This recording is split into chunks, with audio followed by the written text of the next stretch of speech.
السلام علیکم ورحمۃ اللہ تعالیٰ وبرکاتہ۔ دوستو، آج ہم بات کرنے والے ہیں ایک ایسے عمل کے بارے میں جس کا ثواب اللہ تعالیٰ کے ہاں بہت بڑا ہے، لیکن اکثر لوگ اس کی قدر نہیں جانتے۔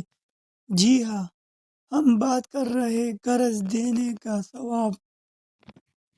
حضرت عبداللہ بن مسعود رضی اللہ تعالیٰ عنہ سے روایت ہے کہ نبی کریم صلی اللہ علیہ وآلہ وسلم نے ارشاد فرمایا، جو بھی مسلمان بھائی اپنے مسلمان بھائی کو ایک مرتبہ قرض دیتا ہے، اس کو اس سے دگنا صدقہ کا ثواب ہوتا ہے۔ ابن ماجہ اور صحیح ابن حبان میں یہ روایت نقل ہے۔ سامعین کرام، آپ سوچ رہے ہوں گے کہ قرض دینے میں صدقہ دینے سے بھی زیادہ ثواب حاصل ہوتا ہے، یہ کیسے ممکن ہے؟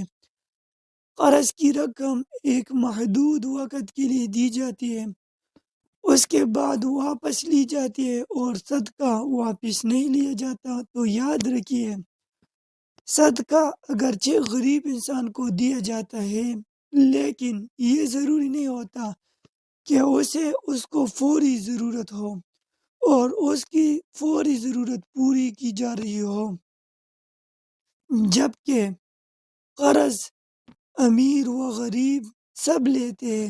ہر قرض ضرورت و مجبوری میں ہی لیا جاتا ہے، تو جو کسی کی فوری ضرورت کو پورا کرتا ہے تو اس کا ثواب زیادہ ہوتا ہے۔ سامعین کرام، دوسری وجہ یہ ہے کہ صدقہ دینے والا اپنے طور پر پہلے سے تیار ہوتا ہے کہ وہ کسی کو صدقہ دے گا، جبکہ قرض دینے والا پہلے سے ذہنی تیار نہیں ہوتا، بلکہ مانگنے والے کی ضرورت کی وجہ سے اپنے آپ کو فوراً تیار کرتا ہے اور فوراً اہتمام کرتا ہے۔ اس لیے قرض دینے کا ثواب اس صورت میں زیادہ ہے۔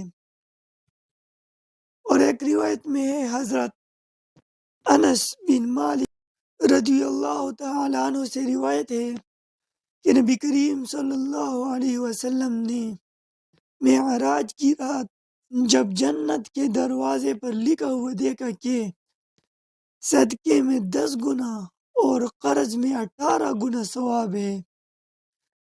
یہ روایت بھی سنن ابن ماجہ اور صحیح ابن حبان رحمۃ اللہ